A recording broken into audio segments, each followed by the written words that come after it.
Ayaw atibaw pagkuan kakayan, sumakwal sumabuan man ng tang alintang. Inda si Tegabaw, ikaw'y nadumduman, dako makasubabaryo nga siyunggaran. Basically, ang problema ng Northern Palawan or for the whole Palawan, no, ay dalawa, no? Yung poverty at saka environmental degradation. No?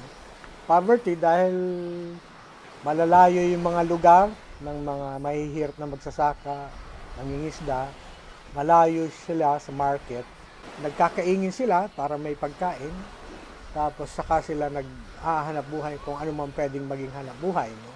Since raw product yung pinuproduce nila, mabababa yung kita. Hindi niya kayang tustusan yung paggastos nila ng araw-araw.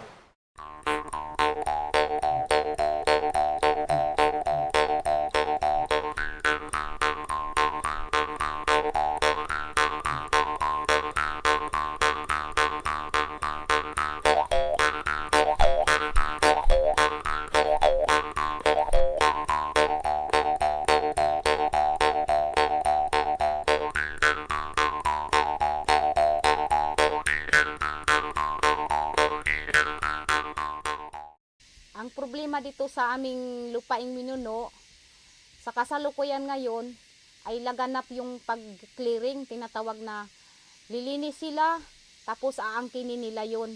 Pangalawa po, yung pagbabawal sa amin, sa lupaing Minuno, at yung mga dayuhan na nais nilang angkinin.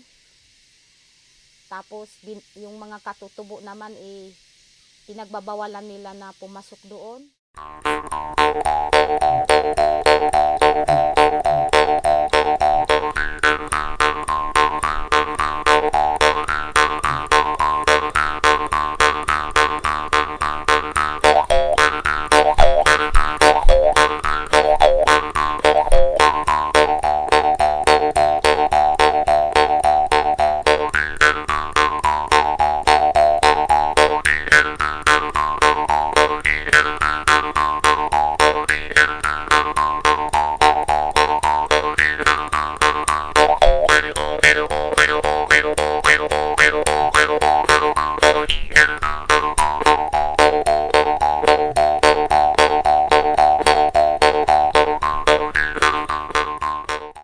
Static, isang vessel yan kasi sa may enterprise na vessel nung palabas no? Na pumupunta sa kalawakan na hindi pinupuntahan ng iba. So, unique na daanan no, papunta sa kaunlaran. In the first phase of the Star Trek project, 7 contiguous barangays of Rojas were covered to preserve the biodiversity of the Parbacan River system. The river starts from Dumarao and Santo Tomas, flows to Sandoval and Mendoza, and exits at San Nicolas, San Isidro, and Minara. These areas were also selected to save the communities from a looming disastrous mining exploration of a foreign petrochemical company.